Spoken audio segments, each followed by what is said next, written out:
And that's why I never read the comments. I'm like, I just want to I'm not even. You look amazing tonight. I love what you're wearing. The Holly sandwich. Oh my God, girl. I have an angry clown fetish. Real life, but that's hard. Unless it's an NBA team or something. No, that was crazy to me. I was like, whoa.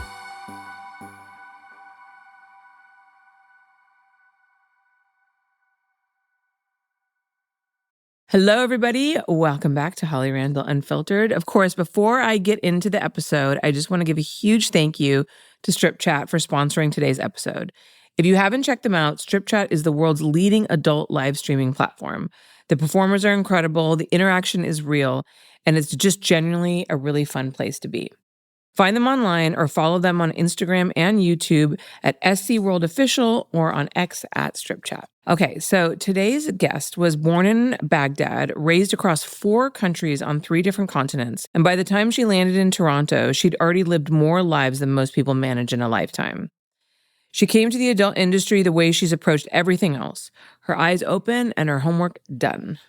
She knew the landscape, the players, the agents, and the work she wanted before she ever stepped on set. But the more interesting story isn't necessarily how she got here. It's what she figured out about herself along the way, including the fact that she once genuinely wondered if she was asexual, and a few months later was having sex on camera for one of the biggest studios in the world. Let's welcome Ava Amira.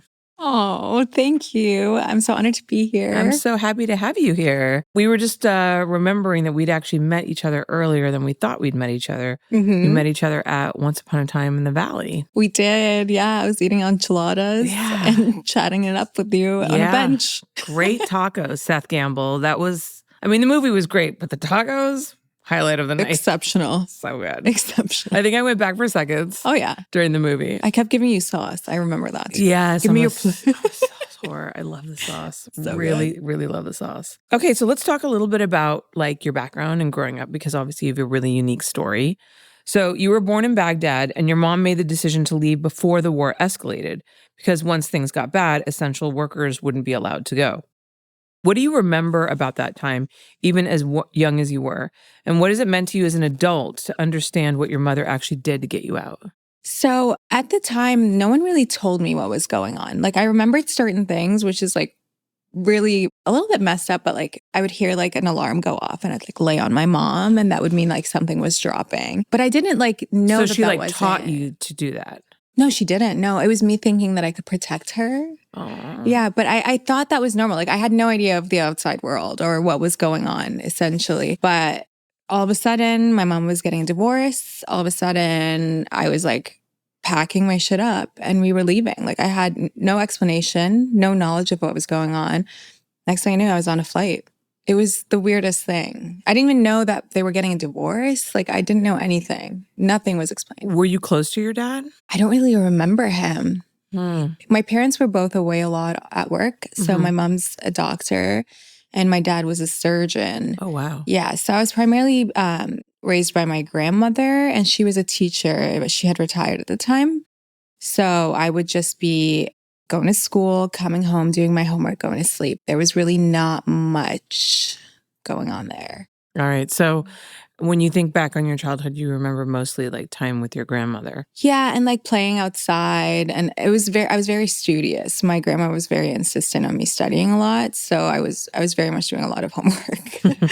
Yeah. Were your parents pretty conservative and strict growing up? Not really, no. When you think of Iraq, right, you probably think it's very conservative, especially now.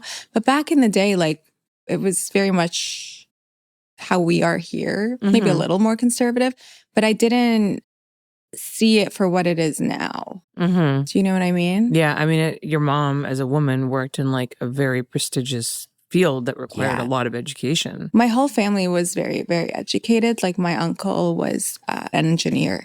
Yeah. So a lot of my family members are very intelligent. So then you moved from Baghdad to Yemen, then London, then Halifax, then Toronto. Yeah.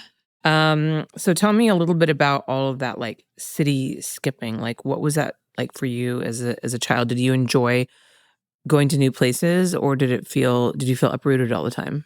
I felt very uprooted all the time. And it wasn't just like from city to city. It was from house to house in every city. I never felt at home or settled. I like never decorated my rooms. I just felt everything was transient. So I never wanted to just like commit to something, which that makes sense. You feel like plays in your current life now, which we'll get to. Yeah.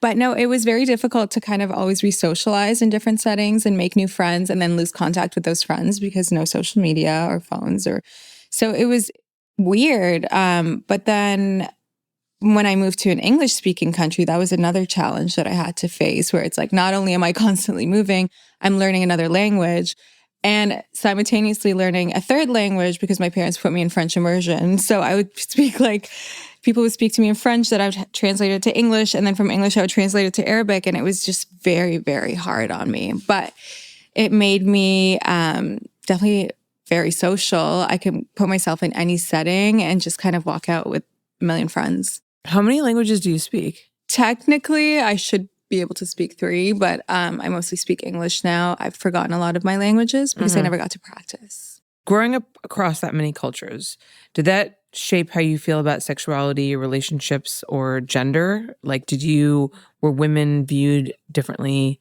in different places that you went, or did it all feel the same? In the Middle East, I didn't notice that because like I didn't notice or know anything about the gender roles. And even Sounds like your parents didn't really subscribe to them. No, not really. Because my mom worked, my dad worked. And in Halifax, the gender roles there were kind of like also kind of twisted because my stepdad just barely worked. He very much had substance abuse issues. So my mom was almost like the father figure and the mother figure at the same time. So yeah, I just grew up around a lot of strong women in my life. And I think that's what shaped me. I mean, it sounds like a really hard way for a kid to grow up. But looking back on it, are you grateful for some of it because it made you resilient as an adult? Yes and no. Sometimes I wish I had a normal upbringing, only because I always wonder what it would have been like to have like a good father figure or, present parents. My mom was always working. So I kind of felt like I raised myself, but it did make me resilient. Like I can handle any situation. I've never had to depend on anybody. And I think it also makes people very dependent on me, which is kind of, it's good and bad. Yeah, because sometimes you have a lot of pressure of Exactly. coming from someone else and high expectations. It's just crazy to me because, I'm a mom and I think about, like I don't even want to, move my daughter like out of like the district because I don't want her to leave the school where she has friends and stuff like that. Exactly. So I can't imagine like jumping around from all these different countries. Yeah. Do you know why you moved so much? Well, from Yemen, I think it was more of like, okay, we need to get out of Iraq right now. So we got our shit. Right, that and makes left. sense. And then Yemen was like, okay, we need to save a bunch of money because we had to get like fake passports. Wow. And then from England, it was because when the war ended, or not ended, but when Saddam Hussein had passed away, we're getting very political. Yeah. But when Saddam Hussein passed away, the reason we had left Iraq was because we were terrified of the dictatorship. They were like, okay, well, he died, so you guys are good to go back. So then we're like, what the fuck do we do now? So we moved to Canada. Yeah. It wasn't. So were you guys in England like as refugees kind of? Kind of, yeah. Okay. Yeah. And I remember when we got to England, I was so tired of moving that I specifically remember I was eating an egg and I asked my mom and I was like, is this it? Like, can we just stay? She goes, yeah, this is it. And then it wasn't. And I'm like, oh my God, how many more places? Like, I can't keep doing this. Yeah. I mean, now knowing what you know about what was going on in the country at the time, like how hard was it for your mom to get you out? Or was it like kind of easier at the time because she did it early enough? And then what happened to the rest of your family? It was very difficult to get out of, especially with the I don't even know how she was able to get a fake passport. Like, I don't know how, without the internet, like, I don't know how she did that. Yeah. So no, it wasn't easy at all because she's working. She has a child that she's raising on her own. So yeah, like, I don't know. The rest of my family, actually, my grandmother just passed away last week in Iraq. She had Alzheimer's and, she struggled for about 10 years with that. And my uncle, I believe, is still in Iraq. I'm not very close with my family. My aunt is in Norway. So we're very spread out. I don't come from a very big family, and I'm not very close with them at all. So you haven't been back to Iraq? I went back in 2014. This was right before the ISIS stuff happened. But when I went back, it was more to say goodbye to my grandmother because we knew there was no way we were going to go back. Right. So now after all of this, you ended up becoming a flight attendant.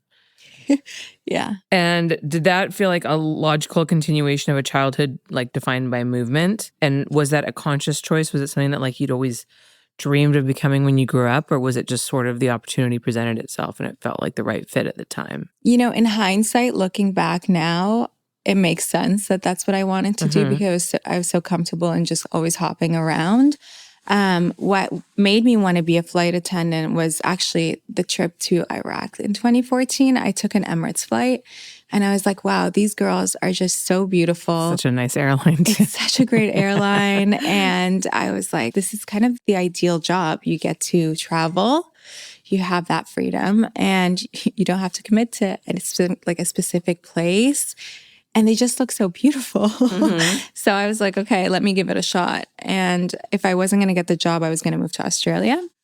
But I ended up getting a job at Air Canada. I was too short for Emirates. I couldn't reach the door, but I made it through the whole process. Yeah. Oh my God. This was before tattoos. I was like clean. So I was devastated, but I got my Air Canada job. So wait, it was fine. Are Air Canada's planes smaller? I don't know. Maybe they didn't have that specific aircraft that I had to reach the door for. Right. But I don't think they're smaller. I just think they don't carry that specific fleet. Okay, interesting. Huh. Okay, so then you ended up moving to Costa Rica. Yes. You have like lived everywhere. I have. By the way, just before we move on to that, what has been your favorite place that you've lived so far? Los Angeles, California. And I love New York. I lived in New York very briefly. It was only 2 months, but I love New York. If it wasn't for the weather and if there was work there, I'd be in New York. Yeah. Okay, so Costa Rica. And at this point, you have a fiance, right? Yes. So tell me a little bit about that move, because you said that things started to fall apart in Costa Rica. So my fiance and I were together for 5.5 years. It started out super hot and heavy. We, like, the way we met was ridiculous. It was always very sexually charged. And then as our relationship progressed... Wait, how'd you meet? So he was my server at a restaurant. Okay. And I was out on a date. And I knew a friend that worked at that restaurant. So I texted her. I go, who is this guy? He's so hot. And as a joke, I said, tell him to meet me in the bathroom. And I went to the bathroom and I didn't think anything of it. I was like, there's no way. I'm washing my hands. He walks in and we fucked in the bathroom while the guy was still at the table. Oh my God. Yeah. And then I walked out and finished eating my dinner. And then I texted her. I was like, give him my number. And then we left. I went out with the other guy and I get a text. He came over that night and he just like never left. Did the other guy have any idea that you just had sex with the waiter in the bathroom during your date? And the guy's like still your waiter, so he's like bringing you... Yeah. It was like, it was out of a movie. It was crazy. Oh my God. I was like, what is that? Why did I do that? Yeah, it was crazy. I used to do shit like that all the time. I love how you were just going to skip over that story. You were like, yeah, the way we met was crazy. But anyways. I forget. Yeah. Wow. That is out of a movie. That's nuts. Yeah. So imagine it started like that and then it started to deteriorate. There was cheating in the beginning on his end that really kind of like, that was the root of the issue, I think, in our relationship. And I felt like I spent the majority of my relationship trying to prove myself. So once I got the ring on my hand, I realized that I just wasn't in it. I just wanted to just prove my worth, and having that ring kind of did that. But then I realized that I didn't actually like him. You know, I felt like I outgrew him in the 3 years before moving to Costa Rica. And so pandemic happened. I realized I couldn't be in Canada anymore. So we both decided, okay, let's save up a bunch of money and move to Costa Rica. I remember the day we got engaged, we didn't even have sex. Like, do you know what I mean? It was just, it was falling apart as it was. We thought moving to Costa Rica would help. It made it so much worse because we were like stuck together. I had a job. He was struggling to find a job. That dynamic was horrible. I ended up hiring him as my assistant. That was even worse. And it became like we were just roommates. So now at this point, you're starting to question that you might be asexual? At that point, yeah. I mean, even though it sounds like you'd had like quite a few escapades when you were before that. Well, I was like, how did it go from that to us having sex? Like, just to give you an idea, we had sex in Costa Rica twice in 2 years. Wow. And then we would leave and like go to like Vegas. We'd have sex once. I'm married with a kid and I have more sex than that. It was so sad. It made me feel so sad. Yeah. You know what? I sort of like had a similar experience. I was with my ex-husband and like hated having sex with him. And I thought that it was me. And then I ended up like having relations with somebody else. Yeah. Just to see if I was still alive inside. That's exactly because like I really felt like I was dead inside. And same thing, I was like, it's got to be me. Because he brainwashed me into thinking I had commitment issues, which sort of true. You know, I worked too much but yeah, after that I realized I'm like, oh, it's not me, it's you. Yeah. So that like was kind of what broke me out of the whole thing. I'm like, okay, I'm done. And the awkward dance you do in the morning when you're like, it's so sad. So you asked your partner if you could explore things with someone else. Yeah. How did that go? That's so a hard I conversation had to have. a guy slide in my DMs and we were open for a bit post cheating. So I was like, hey, listen, it worked for us in the past. Let's see how this goes.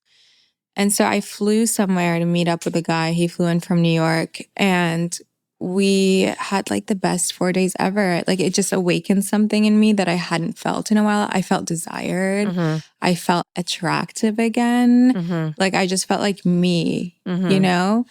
So it went well. I flew home to Costa Rica and you know, he was like, so did you miss me? And I go, yeah, of course I missed you, but I think we need to have a serious conversation. So the next day I told him, I was like, listen, this is not working. We're not even married yet and it's not working. Can you imagine what's going to happen when we actually are married? We can't tie our lives together.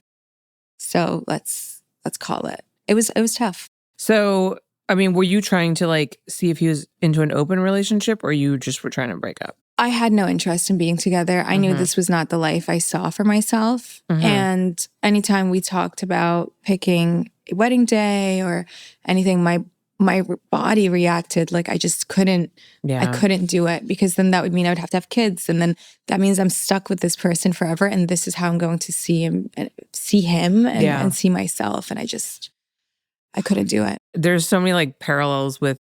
So I actually forgot about this until you brought this up, but with my ex, you know, we got married because he lived in England and I mean, we were, you know, we wanted to be together, but like we had to do the marriage thing just so he could move in with me. And we were going back to England to see his family and he wanted to have this big party to celebrate because we never technically had a wedding. I've been married twice. I've never been proposed to and I've never had a wedding. Really? Wow. Well, we got to fix that. That's okay. Honestly, when I think about the idea of like putting together a wedding, I'm like, oh my God. It's so much admin. It's so much work. Like I think I'm good. Yeah. And also you can go on a sick vacation for that. Yeah, exactly. That's kind of what we did. We were thinking about that. And instead we went on a vacation and I bought him a car with the money that my parents gave me for the wedding. You bought him a car? Yeah, of course. Of course I did.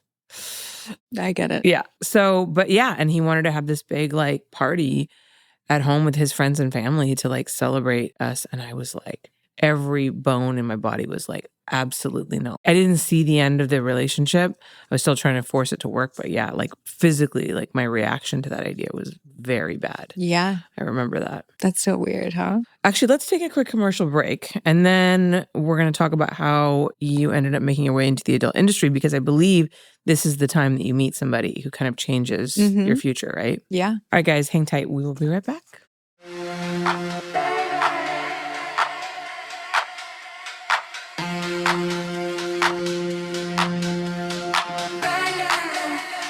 Wanna get down, feel the bass hit my face.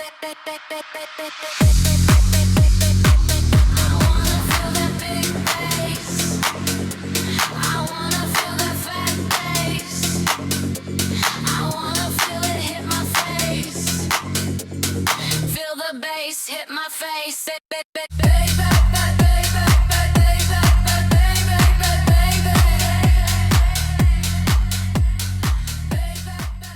Okay, hey guys, welcome back. All right, so let's talk about your transition to the dark side. So you met someone who worked in the adult industry during your travels, right? Kind of right around the end of your relationship with your fiance. Correct. So tell us about that. He's from Toronto. Okay. He will tell you that he slid in my DM, or I slid in his DMs, but it was vice versa. And you know, I had expressed to him in the past that it was something I've always wanted to do, but I never really got around to it. And then we had started kind of dating very casually, and he suggested that I talk to Kieran Lee if I was thinking about it. Kieran Lee is the gateway drug. He is the gateway drug. I actually just talked to him yesterday. It's I kinda love funny. him. He's amazing. No, it was this morning I talked to him. Oh, really? Yeah. He's awesome. Yeah, he's great. So I had a call with Kieran Lee, and he basically was like, "Are you sure? Is this for sure something you want to do? This will never." I was like, "Absolutely, this is something I want to do." I'm like, "What do I have to lose?" I'm glad that he said that, right? Oh, yeah. Because I feel like a lot of people think that like there's a lot of people in the industry that are like, everything will be fine. Come on in. No. We have cookies, which we do. We have cookies. But All a lot kinds of us, cookies. like I've talked people out of the industry Mhm.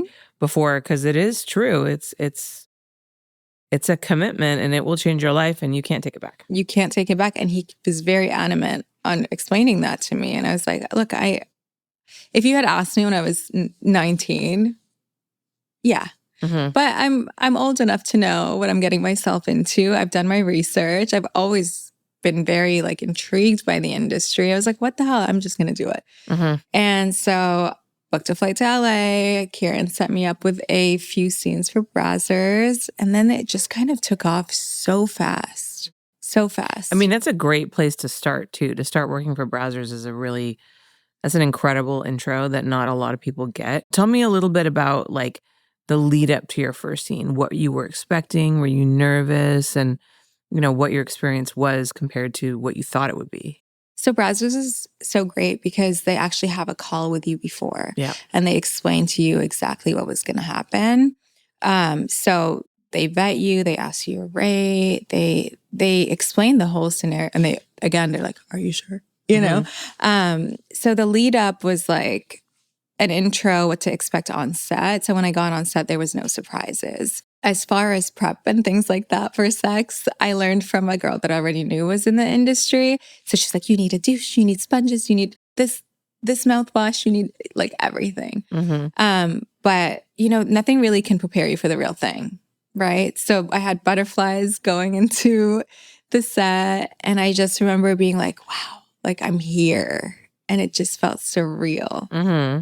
And prior to actually doing my first pro scene, I was like, okay, in the meantime, while this is happening, because I originally was supposed to be in LA for only 3 months, it's like, I'm going to bank up as much OnlyFans content as I could. So did you start an OnlyFans before you did scenes for Brazzers or afterwards? I always had an OnlyFans because I had friends that would be too nervous to go live, influencer friends, and I would go live with them. And I've done a few no-face content stuff before through Reddit, but like never really took it seriously. I just kind of did it for fun. But I had my account, changed my username, and started banking content. So I messaged Johnny, and he was my first collab. I was like, it has to be him as my first collab. Like I used to watch him all the time, and he was very nice enough. So the collab side, I had no idea. The pro scenes, Brazzers prepares you for. So I remember I showed up to Johnny's place that he shoots, and I go, "You're my first. I have no idea what I'm doing." I'm like, "Can you please just walk me through it?" He was so sweet. It's like, these are the cameras. This is what we're going to get into. Anything that you're uncomfortable with, like, let me know. Tell me your yeses, your nos. Just the usual drill, which I didn't know was a thing. And I just remember driving home after that, and I was like, oh my God, I just fucked Johnny Sins. Like, that's crazy. I'm assuming it was a good scene. Oh my God, it was amazing. It was like 2.5 hours. Wow. And prior to that, I hadn't had sex for like 2 months. Oh, wow. Yeah. I was like, wow, I Yeah. forgot. Yeah, he's amazing. It's incredible what a cultural icon he's become. He Like, is. it's really amazing. Like, you know, the whole joke that he's been like, had every job, you know, like jack of all firefighter, like, Yeah. like the doc, like the memes where like people have literally like confused him for a real doctor or soldier or, oh my God, it's incredible. He's I mean, amazing. He's a nice guy too. Like it couldn't, you know what I mean? Like he Yeah. deserves all of his success. I'm happy for him. Absolutely. Okay, so you do your first scene for Browsers. Who's it with? My first scene was with Mick Blue. Oh my God. I know. What a great person to start your first He's scene with. amazing. He's amazing. I mean, no one's like more of a pro than that guy. I love him. And again, I did not know what the hell I was doing. Couldn't even tell you where the camera was. He would open me up. I looked so good. I was like, oh my God. I'm like, who is that? Do you watch your scenes? No, I should. I do sometimes. I call it game tape. I'll click through it. Uh-huh. But just, I'm like, why do I keep saying, oh, fuck? I'm like, stop saying that. You know, so I'm like, yeah, I don't say I don't watch my podcasts because the only thing I'll do, I'll just rip myself apart. exactly. But Stop I saying think, like so much. yeah, it You is know? good research though. So I do really need to get comfortable watching myself. But sometimes I'm like, I don't even like to watch myself having sex in a mirror, much less like Oh, on really? camera. Oh God, no. oh, I'm such a narcissist. I'm like, no. I look don't. hot. No, I'm just like, oh, I look kind of fat in this. No. Can't do it. I've done a couple of like home, you know, tapes with my husband, and I cannot watch them. I'm just like, what? Really? No, again.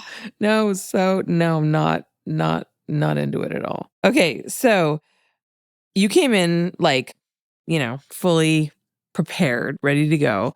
Your first scene was with Mick Blue. How many scenes did you do with Browsers before you started branching out to other companies? And what was the experience like when you started shooting for like other brands? And then did you get an agent right away, or like how'd you navigate the next few steps? So I think I did 3 scenes for Browsers before I did anything. I think so.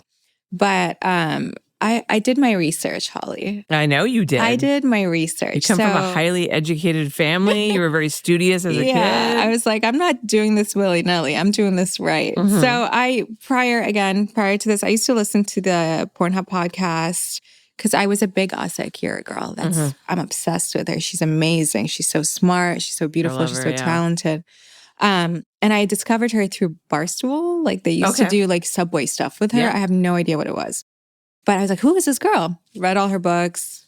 And in her books, she mentioned Spiegler. Watched a couple documentaries, watched a couple movies. And I remember I saw him at the Pornhub Awards, which again, I don't know how the hell I ended up there. Like fate, I swear to God. I just see him walking and I'm like, oh, it's Spiegler. Didn't say anything. Saw him again at another event. And I had Girthmaster introduce me to him. And so shook hands and I was like, you're a fucking legend. I was like, I'm going to work with you. And he didn't say anything, whatever. He was super nice about it. He's like, what do you mean? And I had Jackie St. James reach out to me to work for Bellessa. She said, do you have an agent? I said, I'm not signing with anybody unless it's Mark Spiegler. She's like, oh, I've known Mark for years. I'll put you in touch. Had a call with him. He's like, okay, come to my house on this day. I go to his house. Okay, can I ask you a question real quick? Yeah. Because did you have a hard time finding his apartment? He was so sweet. He met me at the parking lot. Yeah. Okay. He came and got me because there was no, I didn't drive at the time. I had an Uber.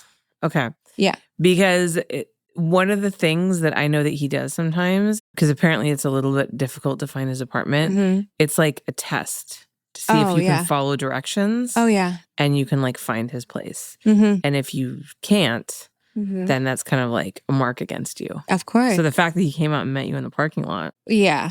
He was so Very- sweet and I was early. I bet got- he loved that. Oh yeah. Like I got to his apartment. I sit on his couch. I was like, I know everything about you. I know all your rules. I'm basically your stalker. I was like, you either take me or you don't take me, but I'm not going with anyone else unless it's you. Like there's no way. And so he asked me a few questions here and there. It felt kind of formal, but informal. And then he goes, okay, let's get lunch. And I was like, so does that mean we're together? Like, I had no idea if he was representing me or not. Yeah. So we go to lunch. And then at the AVN premiere party, I sit him down. I go, Spiegler, are we together? Like, can I put you in my bio? I don't know. He's like, yeah, you can put me in your bio. I was like, oh my God. I was so friggin' happy. He doesn't do contracts. No contracts, nothing. He's like, you come and go. Yeah. Yeah. But Amazing. oh my God, I was like, oh, that was one of my main goals was that. So. And has it been everything that you imagined it would be? Oh my God, yeah. I look up to him so much. I never want to disappoint him. I feel like he's very much like a father figure in a way. I never want to disappoint him. I love him so much. And George, I love George. Like, I'm so lucky, honestly. Yeah, he's one of a kind. I think I was joking with you earlier, but I meant it because Ava was early and she like knocks on the door and I'm like still getting ready. And Masha's like, is she here already? I'm like, yeah, she's early. She's a Spiegler girl. Of course she's here. Yeah. But straight off the bat, I'm like, yeah, of course she's here early. Like, okay, so a lot of performers describe a gap between what they imagine the industry would be and what it actually is. Have you found that the industry is a lot different than what you expected? And what has surprised you the most? Ooh. Okay, so is it different from what I imagined? Like prior to doing my research, yeah, of course, because I didn't know about the camera angles and things like that. But what really surprised me the most was how welcoming everyone is. I really think that, I don't know if my experience is unique, but I've had so many nice experiences and so many nice people that I've just met through the industry. And they just, welcome me with open arms. And I thought it was very gatekeepy. I thought it was going to be very much like catty, but I don't know. I've been very, very fortunate. I mean, honestly, it is a really welcoming, open community. I think, I've said this so many times, like, the people are the reason that I stay. And I think that there is a real sense of like camaraderie when you have people who come together that have an unusual job that isn't necessarily seen in a positive light in the rest of the world. You know what I mean? And I think that like brings us closer. I think there's probably also something to do with the fact that like you're intimate with other people for a living that adds to that, right? But yeah, it's definitely kind of like a family and everyone's very supportive of each other. And I think a lot of performers want other new girls to have a good experience, either because like they want them to not have the experience that they had, because not everybody has a good experience coming in, or they just like want them to make sure that they go about it the right way, because it is one of those things that you can't take back. And like once you're in, kind of like the mafia. Exactly. No, I felt like I was like, in. Yeah. It was crazy. You also started off with really good people. Yeah. And I think that is very helpful and made you protected. I think it's very much because of my upbringing that I can kind of see who I want to associate myself with. Yeah. And that's another benefit of moving around and meeting new people constantly. I observe and then I integrate myself because I'm very picky and choosy with who I associate myself with. Yeah, that makes a lot of sense considering the way that you were raised. Now, you've said that you rarely have sex off camera. There's something almost counterintuitive about being very sexually active on camera and relatively celibate in your personal life. So how do you hold these two things together, like in your own head? The not having sex off camera thing is mainly because obviously testing. I don't want to sleep with every talent off camera that I have. So I don't want the talent to think that, oh, just because I fucked her on camera, I can fuck her off camera. So the people that I do have sex with are very much in the industry. And it's rare because the poor guys constantly have to pop. Yeah. They have to have orgasms all the time. It's so hard. So I don't want to like... When sex is your job, sometimes to do it like for fun is not really... Exactly. So the people that I do have sex with, we have to kind of make sure that we're both in a good space to be able to do it. And the kind of sex I have off camera is so psychotic that I feel like I don't want any bruising or anything. So I just want to keep my job first. That's my biggest priority. When you say psychotic, like what do you mean? I like to get like really tied up or like Like, I like really rough sex in my personal Really? life. Yeah. And now you can't even choke on camera. I'm like, come on. Yeah. What are we doing? I know. Credit card Yeah. companies would not approve of the sex that you have God. off camera. No, they would not. They would call the police. So do you like BDSM? Are you generally submissive? I'm very submissive. I don't know if I've experienced BDSM. I like to get topped more Okay. than I like to get dommed. Right. Does that make sense? But you like to get tied up. I like to get tied up. Yeah, I just want to like lose all control of my body and have someone just completely take control. Yeah. Yeah, that's hot to me. Now, you said that you don't know if you'll ever be able to truly settle down, but eventually you want monogamy outside of work. What does the right arrangement look like to you? I don't know their dynamic completely, but I think like Ellie Clutch and Jackknife have such a beautiful relationship, and I like their dynamic. I like that work is work, and they're very much such an amazing couple. So I think something along those lines where work is work and we keep it professional, but eventually, I want us to be together. The only reason I say I'm not really looking to settle down at any point soon is because, again, I'm so new that I don't want to have to come home and answer to somebody or explain to them why I keep shooting with this person, because at the end of the day, that will be something that would happen. Why do you keep shooting with this person? I just don't want the problems that would come along with that and having to explain myself. Yeah. So once I feel comfortable in the job and once I figure out the ropes, then maybe. But even then, I don't know. I mean, it's hard to date in the industry and outside the industry for different reasons, right? Absolutely. Yeah. And I'm not like on apps. I'm not a dater. I think I'm very much like a meet them in the wild kind of person. And the people, the wild I'm in is like, I'm like, why am I at this bar? They're so sketchy. I'm like, I don't want a boyfriend or a girlfriend here. Like, now, speaking of the wild, do you think you'd ever date a fan? I don't know if I would date a fan. And do you know why? Because I don't want to be surrounded by a yes man. I want someone that would challenge me. And I feel like if you date a fan, they're like, well, whatever you want. And I don't know if that's going to be the case. But in my head, if I date a fan, they're just going to be like, whatever you want, whatever you want. And I hate that. I hate that. I want us to push each other. I want you to like have some sort of boundaries for me, because I'll go insane. Like I'll go buck wild. So unless you put rules down and I look at you as someone that I have to respect. So you feel like you kind of have to feel like you're on equal footing. Exactly. Or someone who's above me that I look up to. Because in every relationship that I've had, I've always exceeded my partner. And I hate feeling masculine. And they put me in my masculine. Yeah. So I just want someone that's going to put me in my feminine. I guess it depends on like what it means to be a fan. Exactly. You know what I mean? Because like you can say like, you say like you were a fan of like Asa Akira, but I'm sure that you don't like consider her to be like above you, like in that way. You know what I mean? And you can be a fan of someone's work, but still, I don't know. It's a hard dynamic to navigate. What is a fan? And I've never experienced it. So. Yeah. I don't know. What is defined as a fan? Yeah. So, Exactly. it's tough. I would hope my partner likes me and is a fan of me, but I don't want them to be like, whatever you want, princess. Yeah. Yeah. Speaking of, is penis size important to you? Yes. There was no hesitation on that one. I'm not gonna lie to you. I'm so lucky. Every partner I've had, even prior to porn, has had a huge dick. And it is. Sorry.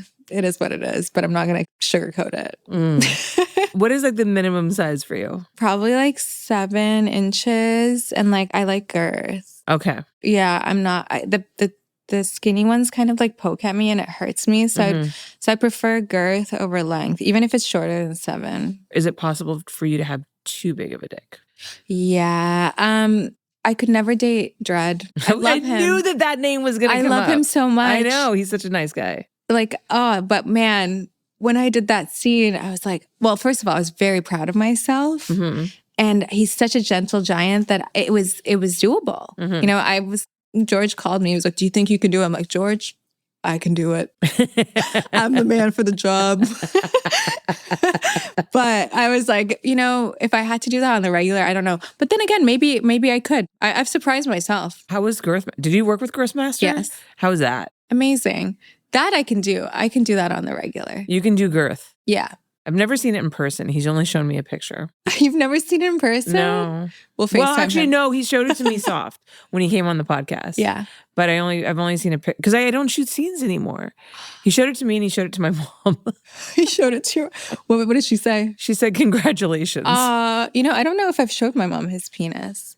I've sent him a picture of his hands. How does your mom feel about you actually working in the industry now that you brought that up? We kind of like dilly-dally around it. I don't know. Okay, like my So showing stepdad found her the out. penis of the guy you worked with would not be a I don't know weird if thing? I showed her the penis or the hand.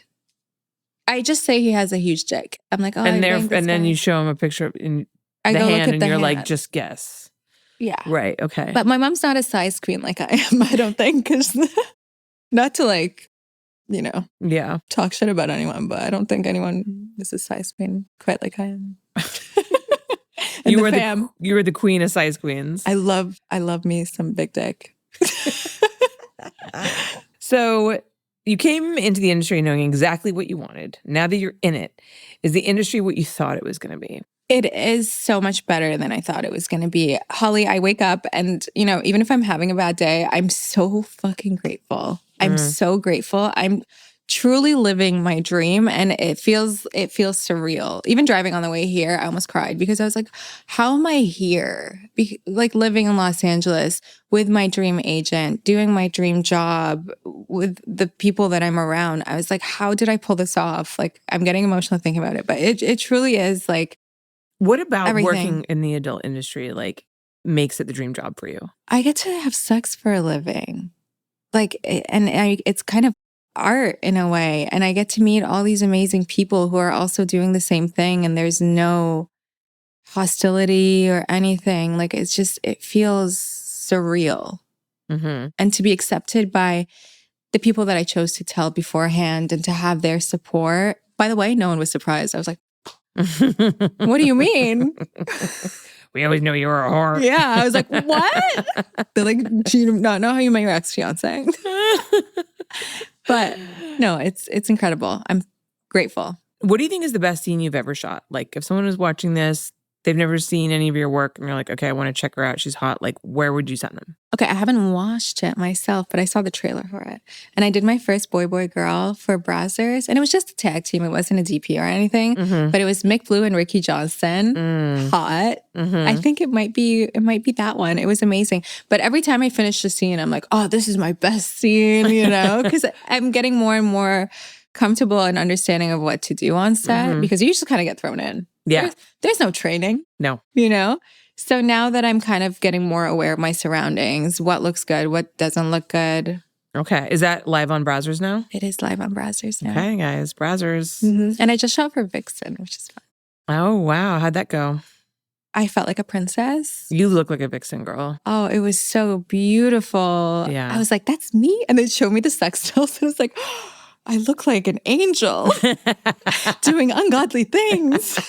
It's like, wow. Yeah, their stills are really beautiful. Any crazy, like terrible scenes that you've had, or have you avoided that for the most part because you've been with Spiegler? I'm very lucky with Spiegler. I have not walked off set and cried. So yeah, no, it's been sunshine and rainbows, thankfully. Anyone in the industry that you look up to particularly besides Spiegler? I guess you already Asa. Anyone else? Asa. I love Angela. I think she's amazing. Riley, all the legends. You got to look up to the legends. I mean, they paved the way so I can be here and I'm so grateful for them. Any like short-term goals for you in the next year? Something that you want to accomplish? Short-term goals. I am doing my first feature, so I'm excited for that. Nice. Okay, my goal, it's kind of, I really want to win Best New Starlet. I That's a good really goal to want have. to, but I just don't know if it's within the possibilities. But even a nomination would be fucking amazing.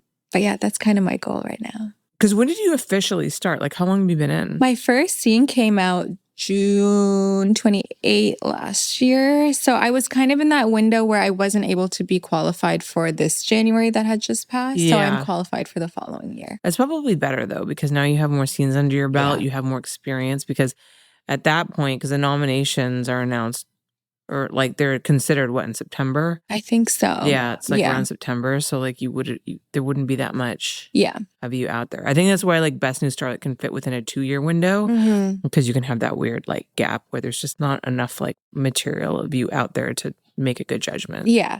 Yeah. So that is kind of my goal. But I don't know. I mean, look, just even a nomination to be with the girls would be so cool. Because like the girls that I came up with this year are all amazing and they're so beautiful and super talented. So just even being alongside them would be cool. Yeah.